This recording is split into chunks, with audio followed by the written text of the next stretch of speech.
ಏನಮ್ಮ ಇದು ಎಂದು ಕಾಣದಿರುವಂತಹ ಆಶ್ಚರ್ಯವನ್ನು ಕಾಣುತ್ತಾ ಇದ್ದೇನೆ. ಯಾವಾಗಲೂ ಸೀರೆಯಾಗುವಂತ ನೀವು ಮಂದ ಹಸರಿಂದ ಕೂಡಿರುವವರು ನೀವು. ಆದರೆ ಇಂದು ಮಾತ್ರ ಹಾಗಲ್ಲಮ್ಮ, ಮುಖಕ್ಕೆ ಮುಸುಕನ ಹಾಕಿದ್ದೀರಿ, ಕೇಶರಾಶಿಯೆಲ್ಲ ಬಿಚ್ಚಿ ಹಿಡಿದುಕೊಂಡಿದ್ದೀರಿ. ಅಮ್ಮ, ಈ ರೀತಿಯಂತ ಬೇಸರದಿಂದ ನೀವು ಇದ್ದೀರಿ ಅಂತ ಆದ್ರೆ ಯಾರೇನಂದರಮ್ಮ? ಯಾರ ನಿಮ್ಮ ಅಂಗಡಿಗೆ ಬೇಸರವಾಗುವ ರೀತಿಯಲ್ಲಿ ನಡೆದುಕೊಂಡವರಿದ್ದಾರೆ ತಾಯಿ. ಅಮ್ಮ, ಹಾಗಾದ್ರೆ ನಿಮ್ಮ ಮನಸ್ಸನ್ನ ಗಾಕಿಸಬೇಕು ಅಂತಾರೆ ಅಂತವ್ರು ಯಾರಿದ್ದಾರೆ? ಹೌದು, ನನ್ನ ಅಜ್ಜಿ, ನಿಮ್ಮ ಅತ್ತೆ, ಆ ಕುಂತಿ ಮಾಡ್ತೀನಿ. ಅವ್ರು ಏನಾದ್ರೂ ಹೇಳಿದ್ರೆ ನಮ್ಮ ಛೇ, ಅವ್ರು ಯಾವ ಕಾರಣಕ್ಕೂ ನಿಮ್ಮ ಅಂತರಕ್ಕೆ ನೋವಾಗುವ ರೀತಿ ನಡೆದುಕೊಳ್ಳುವವರಲ್ಲಮ್ಮ, ಅಲ್ಲ. ಹಾಗಾದ್ರೆ ಇನ್ನು ಇನ್ನು ನನ್ನ ದೊಡ್ಡದಾಗಿರುತ್ತಾರೆ ನಿಮ್ಮ ಅಕ್ಕ, ಅವ್ರೇನಾದ್ರೂ ಹೇಳಿದ್ರೆ ನಮ್ಮ ಇಲ್ಲ. ಯಾಕೆಂತ ಹೇಳಿದ್ರೆ ಪ್ರಪಂಚದ ಮುಖದಲ್ಲಿ ಅಕ್ಕ ತಂಗಿಯರು ಹೇಗೆ ಬದುಕಬೇಕು ಅಂತ ಹೇಳಿದ್ರೆ ನಿಮ್ಮನ್ನ ನೋಡಿ ಕಲಿಯಬೇಕಮ್ಮ. ಒಂದು ನಾಣ್ಯದ ಎರಡು ಮುಖಗಳಿದ್ದ ಹಾಗೆ, ಒಂದೇ ಶರೀರದ ಎರಡು ಬಲಿಗಳಿದ್ದ ಹಾಗೆ ಬದುಕಿ ಬಂದವರು ಹೇಳ್ತೀರಿ ಅಮ್ಮ. ಹಾಗಾಗಿ ಅವರೇನು ಹೇಳುವುದಕ್ಕಿಲ್ಲ. ಹಾಗಾದ್ರೆ ನಮ್ಮನ್ನು ಹೇಳುವವರಿಲ್ಲ ಅಂತಲ್ಲ, ಇದ್ದಾರಮ್ಮ. ಅವರ ಗುರುಳ ತಾಯಾದ ಎನ್ನಿಸಿಕೊಂಡ ಕೌರವರು. ಅವರು ಯಾರು ರಂಗಕ್ಕೆ ನೋವಾಗುವಾಗಿ ನಡೆದುಕೊಂಡೇ ತಾಯಿ. ಹೌದು ಅಂತಾದ್ರೆ ನಿಮ್ಮ ಮಗನಾಗಿರುವಂತೆ ಅಭಿವೃದ್ಧಿಗಳಲ್ಲಿ ಹೇಳಿ ತಾಯಿ, ನಾನು ಅವರನ್ನು ನೋಡಿಕೊಳ್ಳುತ್ತೇನೆ.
ಮತ್ತೆ ಕೊರಗುವ ಹಾಗಾಯಿತು ಮಗನೇ. ಯಾಕಮ್ಮ?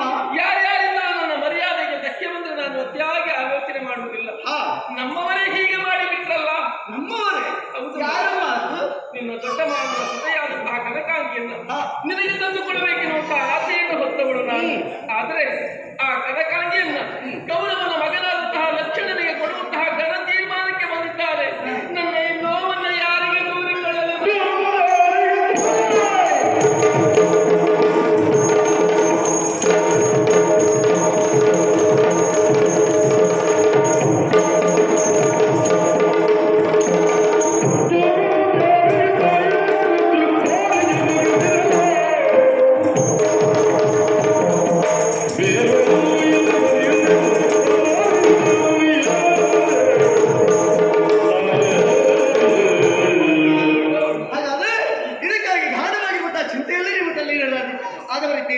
ಅಮ್ಮ, ಚಿಂತೆಗೂ ಬಿಂದು ಮಾತ್ರ ವ್ಯತ್ಯಾಸ ಉಂಟೆ. ಆ ಚಿಂತೆಯ ಲತೆಯನ್ನು ಕಿತ್ತೊಯ್ಯಿರಿ ಅಮ್ಮ. ಈ ದೂರವನ್ನು ಹೇಳಿಕೊಳ್ಳಬೇಕಾದದ್ದು ಯಾರಲ್ಲಿ? ದೊಡ್ಡ ಮಾವನಲ್ಲಮ್ಮ, ದೊಡ್ಡ ಮಾವ ಇದ್ದಾರಲ್ಲ, ಅವರಲ್ಲಿ ಹೇಳಿದ್ರೆ ಕಾಲ ಬಂದಾಗ ನೋಡಿಕೊಳ್ಳೋಣ ಅಂತ ಹೇಳಿದ್ದಾರೆ. ಕಾಲವನ್ನು ಕಾಯ್ತಾ ಕುಳಿತುಕೊಂಡ್ರೆ ಮದುವೆ ನಡೆದೇ ಹೋಗುತ್ತದೆ ಮಗ. ಅದಕ್ಕಾಗಿ ಅಮ್ಮ ಚಿಂತಿಸಬೇಕಾದದಿಲ್ಲ ಅಮ್ಮ. ನಾಳೆ ದಿವಸ ಅಂತ ಹೇಳಿದ್ರೆ ಗೌರವ ದಿಬ್ಬಣವನ್ನು ಕುಡಿಕೊಂಡು ಬರುತ್ತಾನೆ, ನನ್ನ ಮಗನಾಗಿರುವಂತ ಲಕ್ಷ್ಮಣನಿಗೆ ಮದುವೆಯನ್ನು ಮಾಡಿಸಿಕೊಂಡು ಹೋಗ್ತಾನೆ ಎಂದಾಗಿ ಚಿಂತಿಸಬೇಕಾದಿಲ್ಲಮ್ಮ. ಬರುವಂತಹ ಗೌರವನ ದಿಬ್ಬಣವನ್ನು ಕುಡಿಗೈಯುವುದರ ಮೂಲಕವಾಗಿ, ಗೌರವನನ್ನು ಪಡೆದುಕೊಳ್ಳುವುದರ ಮೂಲಕವಾಗಿ, ಅವನ ಮಗನಾಗಿರುವಂತಹ ಲಕ್ಷ್ಮಣನನ್ನು ಮದುವೆಯ ಮನೆಯ ಕಂಬಕ್ಕೆ ಕಟ್ಟಿ ಹಾಕುವುದರ ಮೂಲಕವಾಗಿ ನಿಮ್ಮ ಆಸೆಯಂತೆ ಆ ಕನಕಾಂಗಿಯನ್ನು ನಮ್ಮ ಮನೆಯ ಮಗನಾಗಿಸಿಕೊಳ್ತೇನಮ್ಮ.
ನಾನು ಅವಳನ್ನು ಮದುವೆಯಾಗಿ ತರ್ತೇನಮ್ಮ. ನಿನ್ನ ವೀರತ್ಯ ಮಾತನ್ನು ಕೇಳಿದಾಗ ಮನಸ್ಸಿಗೆ ಸಮಾಧಾನವಾಯಿತು. ಜೊತೆಯಲ್ಲಿ ವಿಶ್ವಾಸವೂ ಮೂಡಿತು.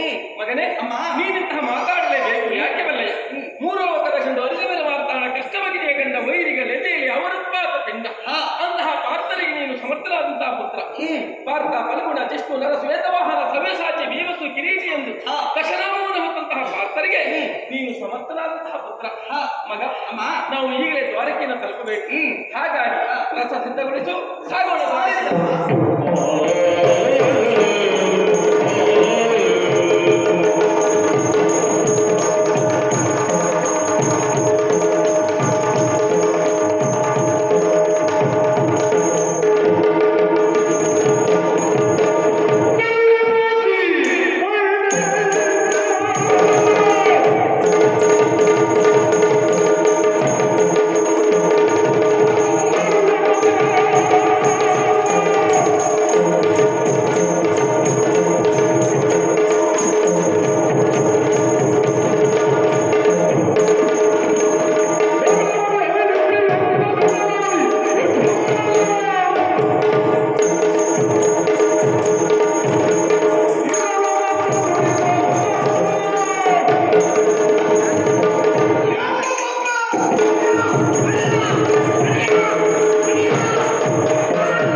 ಎಂತತ್ತ ನೀನು ಅಬದ್ಧ ಹೇಳುವುದು? ಒಂದೊಂದು ಸರಿ ಹೇಳ್ತಿದ್ದೇವೆ. ಎಂತದ ಕಟ್ಟದ ಕುಚ್ಚು ಹಾಕೊಂಡೆ ತರವೇದ ಅದು ಯಾರಿಗೆ ನಿಮಗೆಲ್ಲ ಹೇಳುದು ವೀರಾದಿ ವೀರನೇ ಶಿವರಾದಿ ಶಿವರನೇ ವಾಯುದೇವನ ಕುಸುಪುತ್ರನ ಕುಸುಪುತ್ರನೇ. ಒಂದು ಕೆಲಸ ಮಾಡು, ಸರಿ ಒಂದು ಹೇಳಲಿಕ್ಕೆ ಒಂದು ಬಾಯ್ಪಾಠ ಮಾಡ್ಕೊ. ನೀನು ನಿನ್ನ ಶೈಲಿ ನೋಡಿದ್ರೆ ಅಲ್ಲಿಗೆ ಹೋಗಿ ಬಂದ ಅಂತ ಅನಿಸುದು ನನಗೆ. ಅದಲ್ಲ, ವಾಯುದೇವನ ಸುಪುತ್ರನೇ. ನೀವೇ ಹೇಳಿದ್ದಲ್ಲ, ಒಬ್ಬ ಹಾಕೊಂಡು ಬರ್ತಾ ಇದ್ದಲ್ಲ, ಏನಾಯ್ತು? ಒಬ್ಬೊಬ್ಬರು ಒಂದೊಂದು ರೀತಿಯಲ್ಲಿ ಉದ್ಯೋಗ ಮಾಡ್ಕೊಂಡಿರ್ಬೇಕು. ಎಲ್ಲರೂ ಒಂದೇ ಉದ್ಯೋಗ ಮಾಡಿದ್ರೆ ಸಮಸ್ಯೆ ಬರ್ತದೆ ಎನ್ನುವ ಕಾರಣಕ್ಕಾಗಿ ನಾವು ಮನದಲ್ಲಿ ಇರಬೇಕು ಎನ್ನುವ ಹಾಗೆ ನಮ್ಗೆ ಅಪ್ಪಣೆ ಮಾಡಿದ್ದಲ್ವ.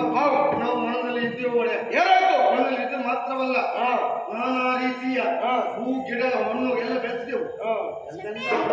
ಗಿಡ ಬೆಳೆಸುವುದು ಹೌದು, ಬೆಳೆಸಿದ್ದೇವೆ. ಸಾಯಿಬ ಗೊಬ್ಬರ ಕೊಟ್ಟಿದ್ರಲ್ಲ, ಇಲ್ಲ ಸಾಯ್ಲಿಕ್ಕೆ ನಿನಗಂತಾದ್ರೂ ನಾನು ಕೊಡ್ಬೇಕು ಅದಲ್ಲ ಮಾರಾಯ. ಸಾವಯವ ಗೊಬ್ಬರವನ್ನು ಹಾಕಿ ಬೆಳೆಸಿತ್ತು. ಜೊತೆ ನೀರೆಲ್ಲ ಹಾಕಿದೆವು, ಒಳ್ಳೆ ರೀತಿಯಲ್ಲಿ ಬೆಳೆದಿದ್ದೆವು. ಏನಾಯ್ತು?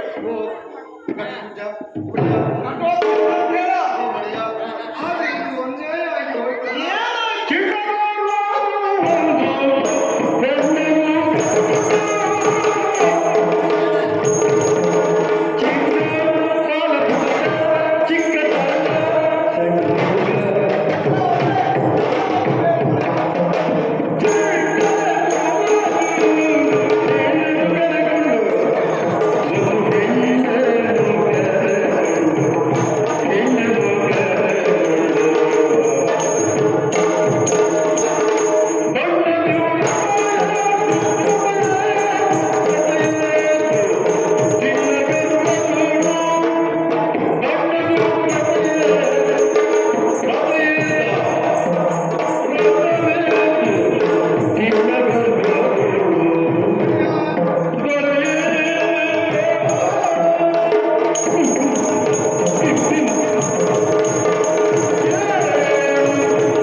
ಒಂದು ವಯಸ್ಸಿನ ಪ್ರಮಾಣ ಎಷ್ಟಿರಬಹುದು? ಒಂದು 7, 8, 10, 15, 20 ಅಂದ್ರೆ ಒಂದು ಚೂರು ಲೆಕ್ಕ ಹಾಕಿದ್ರೆ ಎಷ್ಟಾಗ್ತದೆ? ಒಂದು 20, 26 ಆಗ್ಬೋದು. ಮತ್ತೆ ಎಂತ ಒಂದೊಂದು ಸರಿ ಹೇಳು.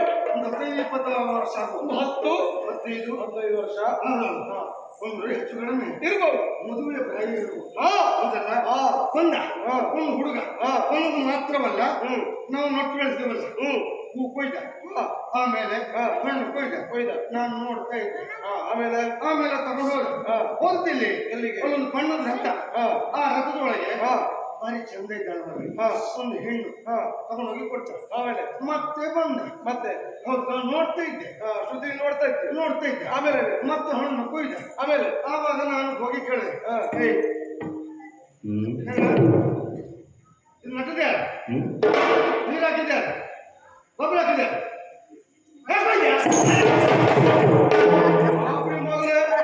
ಎತ್ತಿದ ಗದೆಯನ್ನು ನಿನ್ನ ನೆತ್ತಿಯ ಮೇಲೆ ಬಿಟ್ರೆ ತಲೆ ಹೊಟ್ಟಳು ಹೋಗ್ಬೇಕು, ಕಣ್ಣು ಪಿಳಿ ಪಿಳಿ ಅಂತ ಬಿಡ್ಬೇಕು. ಯಾರು ಪ್ರಶ್ನೆ ಮಾಡೋದು? ನಾನು ಕೇಳಿದ್ದೆ. ಓ, ಬಂದ ಹುಡುಗರಲ್ಲಿ. ಆಮೇಲೆ ಆವಾಗ ಹಣ್ಣು ಕೊಯ್ದಲ್ಲ, ಮರವನ್ನೇ ಮುರಿತೇನೆ ಕೇಳುವ ನಿನ್ನ ಅಪ್ಪ ಈ ವರ್ಷ ಮರದ ವ್ಯಾಪಾರ ಹೇಳ್ಕೊಂಡಿದ್ದಾರಲ್ಲ, ಆಚಾರ್ಯವ ಯಾರಿಗೂ ಅಲ್ಲಲ್ಲ, ಮರವನ್ನೇ ಮುರಿತೇನೆ ಕೇಳುವವ ಯಾರಿದ್ದಾರೆ? ಉತ್ತಾಡದ ಹುಡುಗರ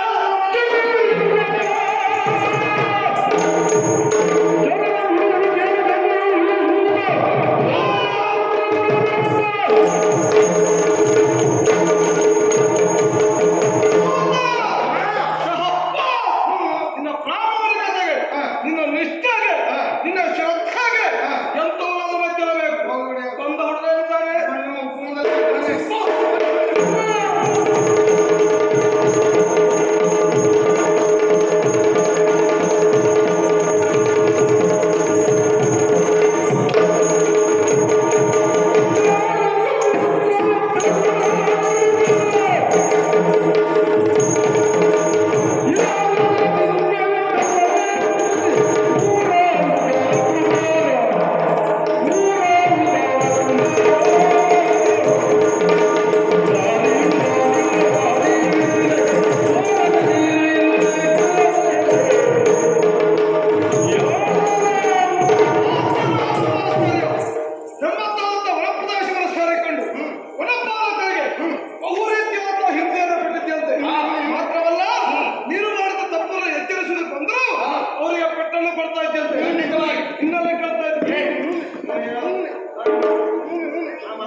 ನಿನ್ ಕರ್ಮ ನಿನ್ ಜೀವಮಾನದಲ್ಲಿ ಕಳ್ಕೊಳ್ಳುತ್ತಾರೆ ಹೇಳ್ತಲ್ಲ, ನೀವು ಅದನ್ನು ನನ್ನ ತಲೆ ತುಂಬ ಯಾಕೆ? ನನಗೆ ಅವಕಾಶ ಉಂಟಾ? ಅದಲ್ಲ ನೀನು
ಎರಡು ಮಗ ಒಳಮಗೆ ಅಲ್ಲ ಮೂರು ಮಗ ಒಂದು ಜೋರ್ ಪರಿಚಯ ನಿನಗೆ ಅವರದ್ದಲ್ಲ ಅಲ್ಲಿಂದಾನೆ ಓಡಿ ಬಂದವನು ಅದು ಒಡನಾಟ ಹೆಚ್ಚು ಅವರ ಸಮೀಪದವ್ರದ್ದು ಇರಬೇಕು ಅದಲ್ಲ ಹಸು ಮಗ ಸಣ್ಣವ ಚಿಕ್ಕವ ತರಳ ಹೋರ ಎಲ್ಲ ಒಂದೇ ಸಣ್ಣವ ಚಿಕ್ಕವ ಶಬ್ದ ಬೇರೆ ಬೇರೆ ಅದು ಅರ್ಥ ಎಲ್ಲ ಒಂದೇ ಹೋರ ಅದಕ್ಕಿಂತ ಹೆಚ್ಚಿರ್ತಿಲ್ವಾ ಹಸು ಮಗನಾಗಿ ಕೇಳುವುದಕ್ಕೆ ಮಾಡುವುದಕ್ಕೆ ನನ್ನ ತರದ ಸಾಮರ್ಥ್ಯದ ಮುಂದೆ ನೀನು ಏನು ಅಲ್ಲ ನೀನು ನನ್ನಲ್ಲಿ ಹೊಡೆದಾಟಕ್ಕೆ ಬಂತೆ ಅಂತಾದ್ರೆ ನಿನ್ನನ್ನು ತಿಕ್ಕಿ ಪಾತ್ರಕ್ಕೆ ಅಂತ ಸಾಮರ್ಥ್ಯ ನನ್ನದು ಅದು ತಾಳ್ಮೆಯಿಂದ ಕೇಳ್ತಾ ಇದ್ದಾರೆ ಯಾಕೆ ಗೊತ್ತಾ ಒಂದು ಕೆನ್ನೆಯಲ್ಲಿ ಹಾಲು ಇನ್ನೊಂದು ಕೆನ್ನೆಯಲ್ಲಿ ರಕ್ತ ಆದ್ದರಿಂದ ಕೇಳ್ತಾ ಇದ್ದೇನೆ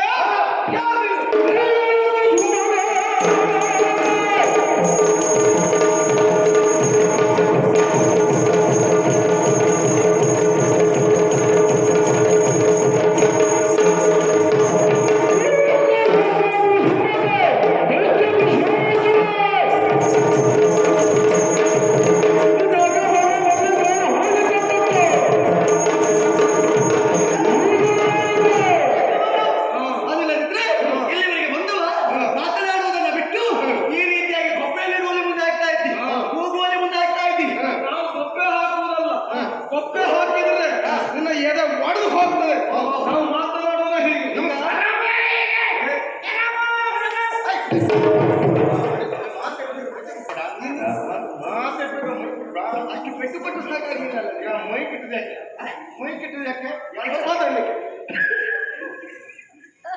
ಅಲ್ಲ ನನಗೆ ಹೊರಟ್ರಲ್ಲ ಮೈ ಕಿಟ್ಟಿದೆ ಯಾಕೆ ಮಾತಾಡ್ಲಿಕ್ಕೆ ಎಂತದ ಮಾತಾಡ್ಬೇಕಲ್ಲ ಮೈಗೆ ಕಿಟ್ಟಿ ಮುಟ್ಟಿ ಮತ್ತೆ ಮಾತಾಡ್ತಿದ್ದೆ ಯಾಕೆ ಮೈ ಕಿಟ್ಟಿದೆ ನಾವು ಮುಟ್ಟಿದ್ದಲ್ಲ ನೀನು ಮುಟ್ಟಿಸಿಕೊಂಡಿ ಮುಟ್ಟುವುದು ಬೇರೆ ಮುಟ್ಟಿಸಿಕೊಳ್ಳುವುದು ಬೇರೆ ಈ ರೀತಿಯಾಗಿ ಬಂದು ಕೊಬ್ಬೆಯನ್ನು ಇಡುವಲ್ಲಿ ಮುಂದಾಗಬೇಡಿ ಬಂದಾಗ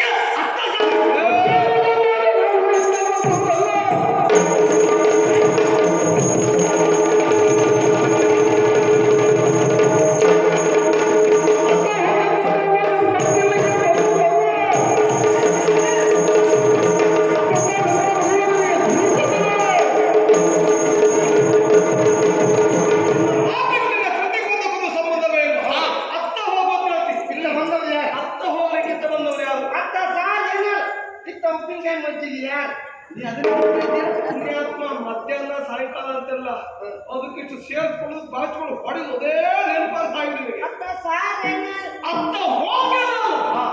ಸಾರೇನ ಇತ್ತ ಬಂದವರು ಯಾರು ನಾವು ಬಂದವರಲ್ಲ ಇಲ್ಲಿ ಇದ್ದವ ಹೋಗಬೇಕಂತ ಯಾರು ಕೇಳಿದ್ರೆ ಬಂದ ನೀವು ಹೋಗಬೇಕು ಅಂದ್ಬಿಟ್ಟು ನಾನು ಧರಿಸಿ ಬಂದಿರುವಂತಹ ಈ ಆಭರಣದ ಆಸೆಗೋಸ್ಕರವಾಗಿ ಇದನ್ನು ಅಪಹರಿಸುವುದಕ್ಕಾಗಿ ನೀವಿಬ್ಬರು ಬಂದಂತಹ ಕಳ್ಳರು ಇದೆಲ್ಲ ಚಿನ್ನತ್ತೆ ಮಳೆ ಬಿದ್ದು ಮತ್ತು ಮಳೆ ಬಿದ್ರೆ ಅದಕ್ಕೆ ಹಿಡಿದುಕೊಂಡಂತ ತೂಳುಗಳೆಲ್ಲ ಕೊಳಗಳೆಲ್ಲ ಅದಕ್ಕೆ ನಾನು ಹೇಳ್ತೇನೆ ನಂಗೆ ಬೇಕಾಗ್ತದೆ ಕೆಲವರು ಎದುರಿಗೆ ಅಧಿಕ ಪ್ರಸಂಗ ಮಾಡೋರೇ ಸಿಗ್ತಾರೆ ಅಂತ ತಲೆ ತಿನ್ನಕ್ಕಿಂತ ಬೇಕಾಗ್ತದೆ ಅಂತ ಇಟ್ಕೊಳ್ತೇವೆ ನೀನು ಹೇಳ್ತೀಯಲ್ಲ ನಿನ್ನ ಮೈ ಮೇಲೆ ತಾಗೋದು ಅನಿವಾರ್ಯತೆ ಉಂಟಾ ಯಾರು ಬೇಕಾದವರನ್ನೇ ಹೌದು ಅಂತ ಹೇಳಿದ್ರೆ ಮಾತ್ರ ಇರಲಿತ್ತು ನಿನ್ನನ್ನು ಕಡು ನಿನ್ನ ಮನೆಯಲ್ಲಿ ಆವರಣ ಈಗಿನ ಹೇಗೆ ಧರ್ಮಕ್ಕೆ ಬಂದು ನರಿ ಕಾಗೆ ಕೂಗೆಗಳಿಗೆ ನನ್ನ ಗದಾ ಪ್ರಹಾರಕ್ಕೆ ನೀನು ಸತ್ತು ಸಾಮಾನ್ಯ ಒಂದು ಕೊಳ್ಳು ಕಾಗೆ ಕೂಗಗಳಿಗೆ ಆಹಾರವಾಗಿ ಹೋಗಬೇಡ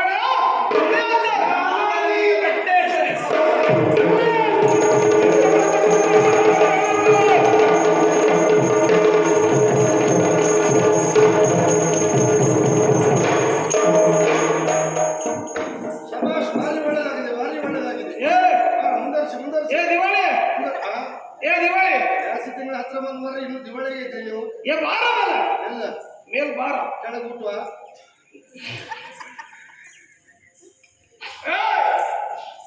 ಮೇಲ್ ಬಾ ಅಂದ್ರೆ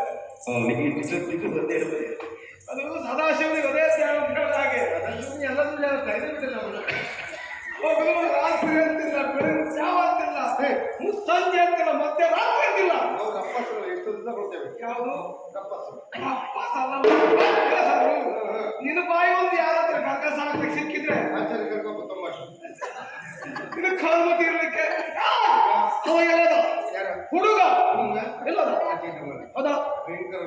ಬೆಂಕಿ ಚೆಂಡು. ಬೆಂಕಿ ಚೆಂಡು. ಹೌದಲ್ಲ? ನೀನು ಓಡೋದನ್ನು ಕೊಡ್ಬೇಕು. ನಾನು ಎಣಿಸ್ತೇನೆ, ಬಾರಿಸ್ತೇನೆ, ಕೊಡ್ಬೇಕು ಅಂತ ಹೇಳಿ. ನೋಡುವಾಗ ಬೆನ್ನಲ್ಲಿ ನೋಡ್ತೇನೆ, ನಿಮ್ಮ ಬೆನ್ನಲ್ಲಿ ಸರ ಇರಲಿಲ್ಲ. ಯಾವ್ದು? ನಿಮ್ಮ ಬೆನ್ನಲ್ಲಿ ಸರ ಇರಲಿಲ್ಲ. ಸರಳು ಇರಲಿಲ್ಲ. ತರುಣಕ್ಕೆ ಹೋಗುವಾಗ ನಿಮ್ಮ ಸ್ವರ ಕೇಳಿತು, ಮತ್ತೆ ಹಿಂದಿರುಗಿ ಬಂದೆ. ಈಗ ಸರಳಿಗೆ ನೋಡುದು. ಈ ಸರಳಿಗೇನಲ್ಲ, ನಮ್ಮಲ್ಲಿ ಒಂದು ಎಲ್ಲಾ ಅಸ್ತ್ರಗಳನ್ನು ಬಿಟ್ಟಾಯ್ತು. ಹೌದಲ್ಲ? ಇನ್ನು ಕೊನೆಯದಾಗಿ ಅಗ್ನಿ ಅಸ್ತ್ರವನ್ನು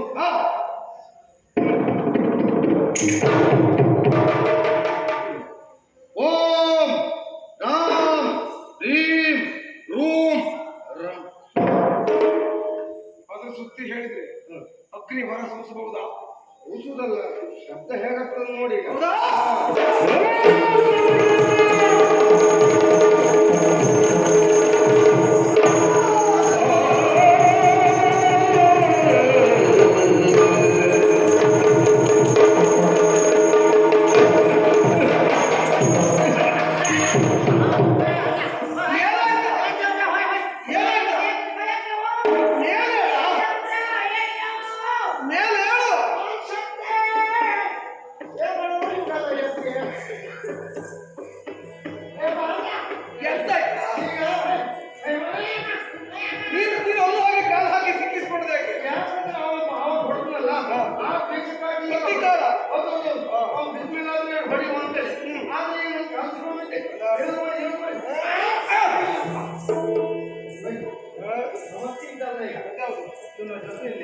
ಮತ್ತೊಬ್ಬಳು ಹೆಣ್ಣು ಬಂದಿದ್ದಾಳೆ ಅಂತ ಹೇಳಿದ್ವಿ. ಹೌದು, ಅವಳೆಲ್ಲ ಇದ್ದಾಳೆ ನೋಡ್ಬೇಕು. ಮಾತ್ರವಲ್ಲ, ಇವನಿಗೂ ಅವಳಿಗಿರುವ ಸಂಬಂಧ ಏನು ಮಾತ್ರ ಅಲ್ಲ, ಇಲ್ಲಿಗೆ ಬರುವುದಕ್ಕೆ ಕಾರಣ ಏನು ಏನು ತಿಳ್ಕೊಬೇಕು. ಸರಿಯಾಗಿ ದೂರದಿಂದ ನಿಂತು ಮರದ ಮರೆಯಲ್ಲಿ ನೀವಿರಿ.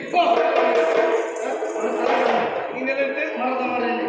ನಾನು ನಾನು ಮರ ತಲೆಯಲ್ಲಿ ಹಾಕಿ ಹೊಡೆದು ಹೊಡೆದವ.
ನಿನ್ನ ಅಜ್ಜಿಯಾದಂತಹ ಕುಂತಿದೇವಿ, ನಿನ್ನ ದೊಡ್ಡ ತಾಯಿಯಾದಂತಹ ಲೋಮದಾದೇವಿ,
ಪ್ರಪಂಚದಲ್ಲಿಯೇ ಪ್ರಖ್ಯಾತಿ ವೆಚ್ಚುತ್ತಾ ಪಾಂಡವರ ಕುರಿತಾಗಿ ನೀನು ಉತ್ತರಿಸುತ್ತಾ ಇದ್ದಿ.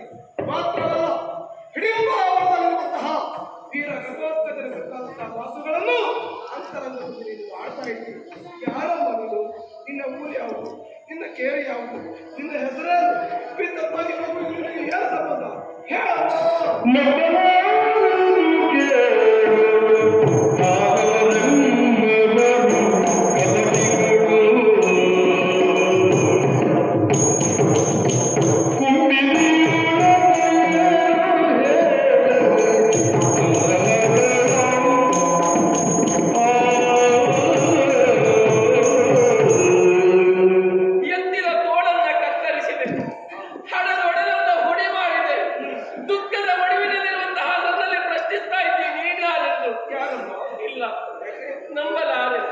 ನಂಬಲಾರೆಂದು ಕೇಳೋ ದಾನವರೆಂಬುವರು ಕಪಟಿಗಳು, ಮೋಸಗಾರರು ಅಂತ ಕೇಳಿದ್ದೇನೆ. ಆದ್ದರಿಂದ ಯಾವ ಕಾರಣದಿಂದಲೂ ನನ್ನ ವಿಚಾರವನ್ನು ನಿನ್ನಲ್ಲಿ ಹೇಳಲಾರೆ. ಅಮ್ಮ, ನಿನಗೆ ಗೊತ್ತಿದೆ, ದಾನವರಲ್ಲವರು ಕೆಟ್ಟವರಲ್ಲ, ಮಾನವರಲ್ಲವರು ಒಳ್ಳೆಯವರು. ಒಳ್ಳೆಯವರು ಕೆಟ್ಟವರು ದಾನವ ಕುಲದಲ್ಲಿದ್ದಾರೆ, ಮಾನವ ಕುಲದಲ್ಲಿದ್ದಾರೆ. ಯೋಚಿಸಬೇಕಾದಂತ ಅಗತ್ಯ ಇಲ್ಲ. ನಾನು ಕೆಟ್ಟವರಲ್ಲವೇ ಅಲ್ಲ ಎನ್ನುವುದಕ್ಕೆ ಉದಾಹರಣೆ ಬೇಕಾಗಿ ನಿನಗೆ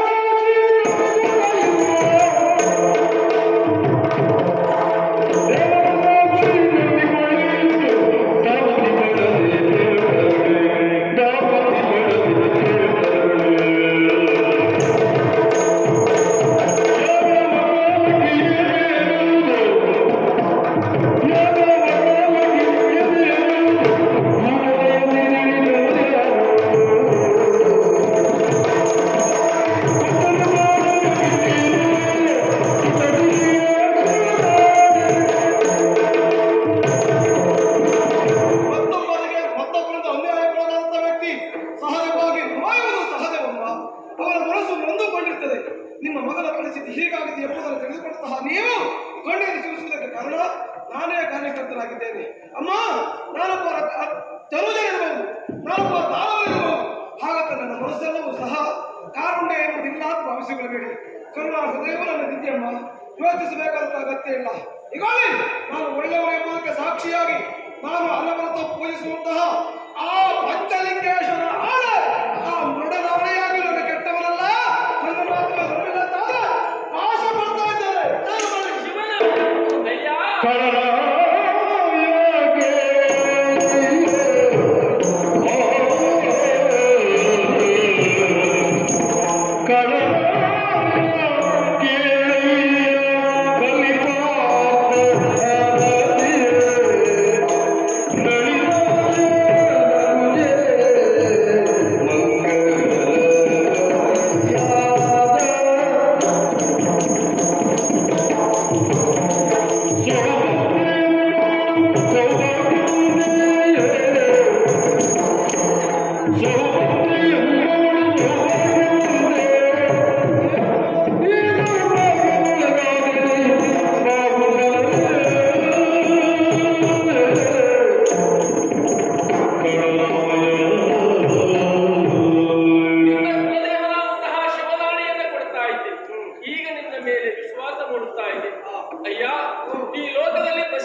ಚಕ್ರವರ್ತಿಗಳ ತನಯ ಐವರು ಪಾಂಡವರು ಆ ಅದರಲ್ಲಿ ಮಧ್ಯಮ ನೆಲೆಸಿದಂತಹ ಪಾರ್ಥ ಮಹಾಶಯರು ಆ ಪಾರ್ಥ ಮಹಾಶಯರಿಗೆ ನಾನು ಆದರ್ಶಿನಿ ಅಷ್ಟು ಮಾತ್ರ ಅಲ್ಲ ಲೋಕವನ್ನ ಕನ್ನೆಯ ಕಣ್ಣಿಂದ ಕಾಯುವಂತಹ ಭಗವಂತ ಶ್ರೀಕೃಷ್ಣನಿಗೆ ನಾನು ಸಹೋದರಿ ಸೌಭದ್ರೆ ಎಂದು ನನ್ನ ಹೆಸರು ಮಗನನ್ನ ಕಳೆದುಕೊಂಡು ದೌರ್ಭಾಗ್ಯವನ್ನು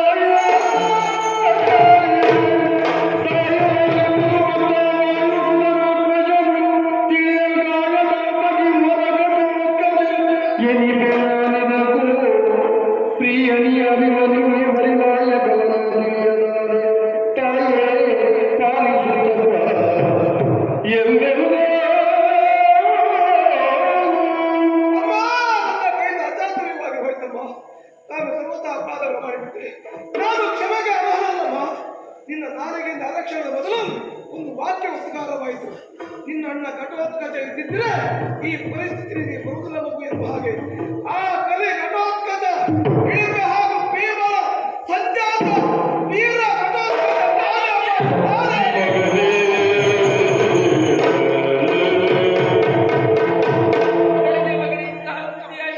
ಅಪ್ಪ, ಯೋಚಿಸಬೇಕಾದಂತ ಅಗತ್ಯ ಇಲ್ಲ.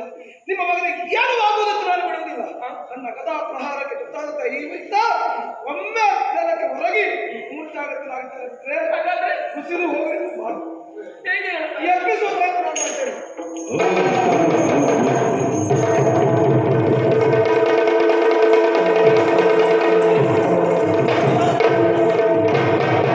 ಅವ್ರು ಹಿಡ್ಕೊಳ್ಳಿ. ಬೆಂಕಿ ಚೆಂಡು ಹಾರ್ತಾನೆ. ಹೌದು ಮೊದಲು ಹಾರ್ಲಿಕ್ಕಾಗ್ಲಿಲ್ಲ ಹೊರಗಿದ ಇಲ್ಲಮ್ಮ. ಈಗ ಹಾರ್ತಾನೆ ನಾನು ಅವನ ಜೊತೆ ಯುದ್ಧವನ್ನು ಮಾಡ್ತೇನೆ ಅಂತ ಹೊತ್ತಿನಲ್ಲಿ ನನ್ನ ಹಿಂದಿನಿಂದ ಅವನೇನೋ ಹೊರಟಾಗ ಅವನೇನು ವಿರೋಧಿ ಅಂತ ಮಾಡಿದ್ದೆ ಅವನ ವಿರೋಧಿ ಅಮ್ಮ.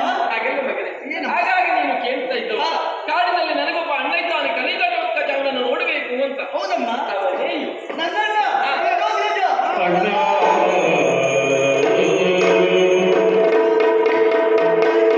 ಮಗನೇ ಕ್ಷಮಿಸುವುದಕ್ಕೆ ತಪ್ಪು ಮಾಡಿದವರು ನಾವು ಇಬ್ಬರೇ ಸೇರಿ. ನಾನು ಅಣ್ಣ ಅಂದಿಲ್ಲ ಮತ್ತು ನನಗೆ ಇಂಥ ಮಕ್ಕಳು. ತಪ್ಪಲ್ಲ ಇದು ಪ್ರಮಾದ ಶೀಘ್ರವಾಗಿ ನಾವು ದ್ವಾರಕೆಯನ್ನು ತಲುಪಬೇಕು ರಥ ಪುಡಿ ಪುಡಿಯಾಗಿದೆ. ಹೌದು. ನನ್ನನ್ನು ಬಾಹುಬಲದಲ್ಲಿ ಹೇಳಿ ಆಯಾ ಶಕ್ತಿಯಿಂದ ಬೇಗನೆ ಕರ್ಕೊಂಡು ಹೋಗ್ತೇನೆ.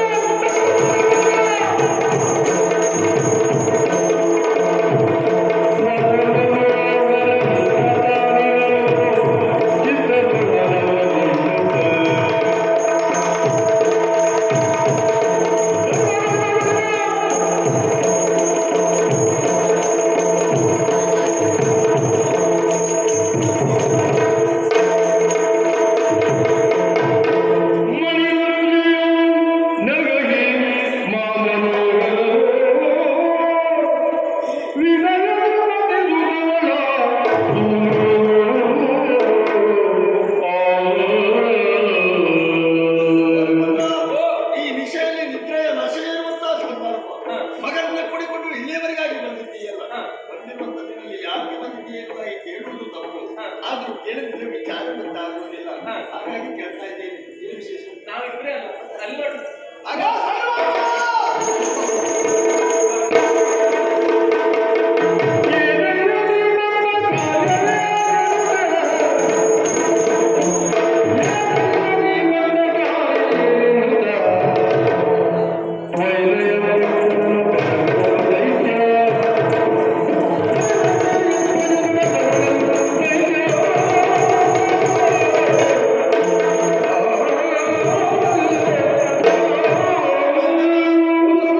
ನಿಜವಾಗಲೂ ಆಶ್ಚರ್ಯವಾಗಿ ಕಾಣುತ್ತಾ ಉಂಟು.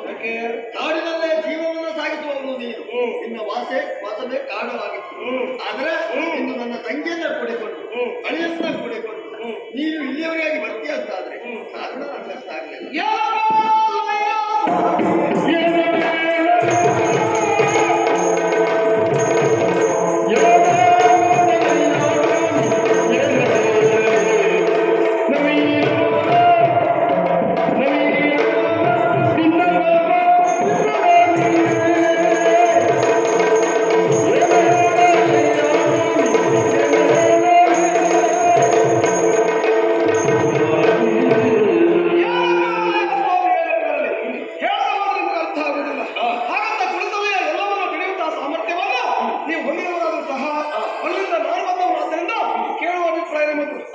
ಭಗವಂತ ನನ್ನ ಅಭಿಮನ್ಯುವಿನ ತಾಯಿ ಸುಭದ್ರಾ ದೇವಿ ಇಬ್ಬರು ಒಂದಾಗಿ ಸೇರಿಕೊಂಡು ನನ್ನ ಮರದ ಕಡೆಗೆ ಬಂದರು.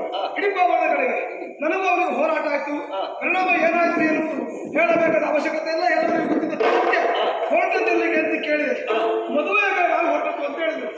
ಹೌದಂತೆ, ನಿಮ್ಮಣ್ಣ ಬಲಭದ್ರನ ಮಗಳನ್ನ ನನ್ನ ತಮ್ಮನಾದ ಅಭಿಮನ್ಯುವಿಗೆ ಕೊಡಬೇಕು ಎಂಬ ನಿರ್ಣಯ.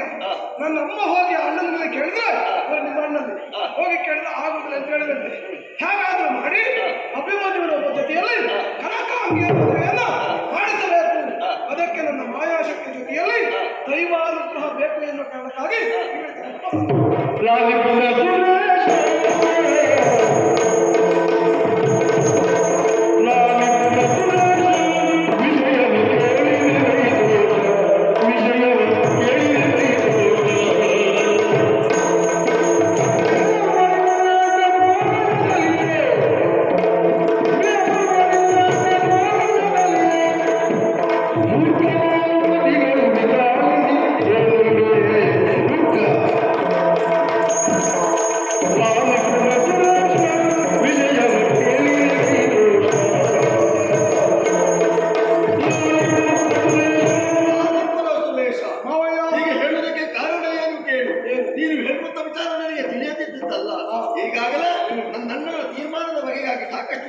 ಮಾಡಿದವ.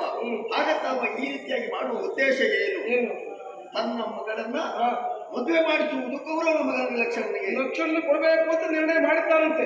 ಎಲ್ಲಿಯಾದ್ರೂ ನನಗೆ ವಿಚಾರ ಗೊತ್ತಾಯಿತು ಅಂತಾದ್ರೆ ಎಲ್ಲಿಯಾದ್ರೂ ನನ್ನ ತಂತ್ರದಿಂದ ತಪ್ಪಿದ್ದೇನೆ ಎನ್ನುವ ಉದ್ದೇಶಕ್ಕಾಗಿ ಎರಡು ಮುಹೂರ್ತವನ್ನ ಏರ್ಪಡಿಸಿದ್ದಾರೆ. ಯಾಕಂದ್ರೆ ಸುಭದ್ರಾ ಕಲ್ಯಾಣ ಪ್ರಕರಣವು ನೆನಪಿದೆಯಲ್ಲ ಅವನಿಗೆ. ಖಂಡಿತವಾಗಲೂ ಹೌದು. ಹಾಗಾದ್ರೆ ಅವ ನನ್ನನ್ನ ಕಣ್ಣ ತಪ್ಪಿಸಿ ಮದುವೆ ಮಾಡಿಸಬೇಕಿರುವ ತೀರ್ಮಾನಕ್ಕೆ ಬಂದಿದ್ದಾನೆ ಅಂತಾದ್ರೆ ಈಗ ಅವನಿಗೆ ತಕ್ಕ ಶಾಸ್ತ್ರ ನಾವು ಮಾಡಬೇಕು. ಆದ್ರೆ ಒಂದು ಮಾವಯ್ಯ, ನಿಮ್ಮ ಕಣ್ಣು ತಪ್ಪಿಸುವ ಒಂದು ನಿಮ್ಮ ಬುದ್ಧಿಯನ್ನು ಬೇರೆ ಕಡೆಗೆ ಸರಿಯೋದಕ್ಕೆ ಬೇಕಾಗಿ ಎರಡು ಮುಹೂರ್ತ ಸಿದ್ಧಾಂತ. ಖಂಡಿತವಾಗಿ ನೀವೇ ಯೋಚನೆ ಮಾಡಿ. ಬುದ್ಧಿವಂತನಾದವನು ಮದುವೆಗೆ ನಿರ್ಣಯ ಮಾಡುವುದು ನಿಶ್ಚಯ ಮಾಡುವುದು ಒಂದು ಶುಭ ಮುಹೂರ್ತ, ಹೌದಾ? ಇವ ಎರಡು ಮುಹೂರ್ತ ಸಿದ್ಧಾಂತ ಆದ್ರೆ ಆ ಎರಡು ಮುಹೂರ್ತದಲ್ಲಿ ಒಂದು ಮುಹೂರ್ತವನ್ನು ನಾವು ಬಳಸಿಕೊಳ್ಳಬೇಕು. ಖಂಡಿತವಾಗಲೂ ವೈರಿ ಮಾಡುವ ತಂತ್ರ ನಮಗದು ಪ್ರಯೋಜನವಾಗಬೇಕು. ಹಾಗಾದ್ರೆ ನೀನು ಮಾಡಬೇಕಾದಂತ ಏನು ಕೇಳು. ಇವತ್ತಲ್ಲ ನಾಳೆ ಸೂರ್ಯೋದಯ ಮಾಯ ಗೌರವವನ್ನು ನೀನು ಸೃಷ್ಟಿಸಬೇಕು. ಸೃಷ್ಟಿ ಮಾಡಿ ನಿನ್ನ ಮಾಯಕರಿಂದಾಗಿ ಸೃಷ್ಟಿಸುವ ಮುಖೇನವಾಗಿ ಆ ದಿಪ್ಪಣವನ್ನ ನನ್ನ ಎದುರು ನಿಲ್ಲಿಸಬೇಕು. ನಿಲ್ಲಿಸಿ ಮಾಯ ಕರಕಾಂಗಿಯ ಸೃಷ್ಟಿಯಾಗಬೇಕು. ಮಾಯ ಕರಕಾಂಗಿಗೂ ಹಾಗೂ ಲಕ್ಷಣ ಮದುವೆ ಆಗಬೇಕು. ಹಾಗಾದ್ರೆ ಮಾಯ ಗೌರವ ಸೃಷ್ಟಿ ಇಲ್ಲಿಂದ ಆಗಬೇಕು.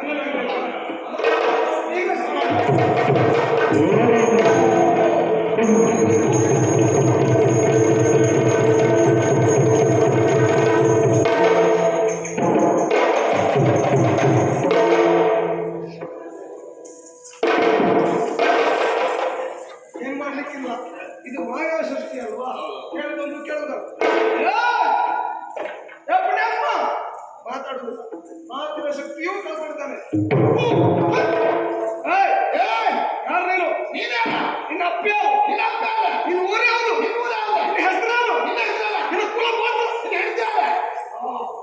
ಅವಯ್ಯ ಸ್ವಲ್ಪ ಗಂಡಾತ್ರ ಉಂಟ ಅಂತ ನಾವು ಆಡಿದ ಮಾತೇ ನಮಗೆ ಪ್ರತಿಧ್ವನಿಸ್ತಾ ಉಂಟು.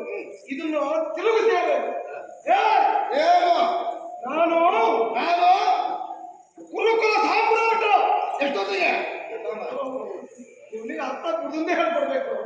ಹಾಗಲ್ಲ, ಯಾವತ್ತಿಗೂ ಹಸ್ತಿನಾವತಿಯ ಕುರುಕುಲ ಸಾಮ್ರಾಟ ಸುಯೋಧನ ಸಾಮ್ರಾಟ ತಿಳಿಸ್ಬೇಡ. ಸಾಮ್ರಾಟ ಸುಯೋಧನ ಇವ ಯಾರು? ಮಂಡ್ಯಪಟ್ಟ. ಈಗ ಸರಿ ಮಾಡ್ತೀನಿ ಮಾಡು. ಲಕ್ಷಣ ಕುಮಾರ ಅವಲಕ್ಷಣ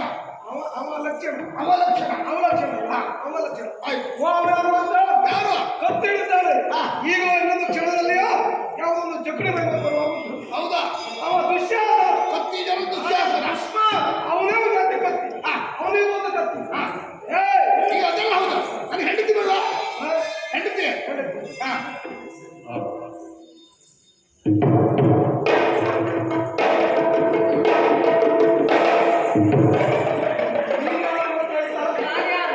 ನೀನು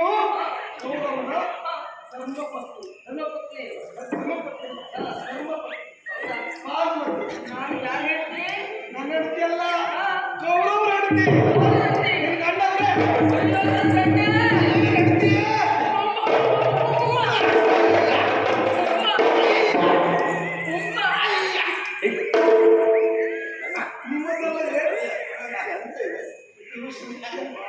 ಮಾಯಾ ಶಕ್ತಿ ನೋಡುವವರಿಗೆ ಇದು ಮಾಯಾ ಶಕ್ತಿ ಅಂತ ಗೊತ್ತುಂಟು. ಇದು ಇಷ್ಟೇ ಅಂತ ಗೊತ್ತುಂಟು. ಸಹಜವಾದ ಕೌರವನು ಪಾರ್ವತಿ ಹೇಗೆ ಮಾಡಿದ್ರೆ ಅಕ್ಕರು ಹೊಡೆದಿಲ್ವಾ? ಈಗ ನೇರವಾಗಿ ಹೋಗ್ಬೇಕು.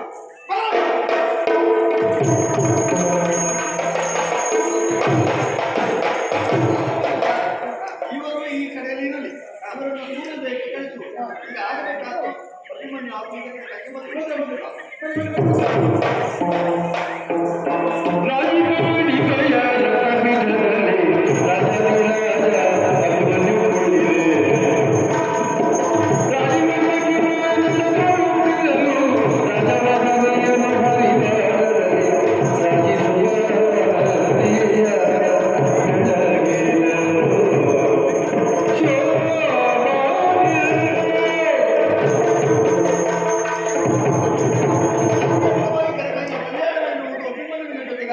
ವಿಕ್ರಮನಿಯ ಮದುವೆ ಮತ್ತೆ ಹಿಂದೆ ಪಕ್ಷದಲ್ಲಿ ಇಡೋಣ.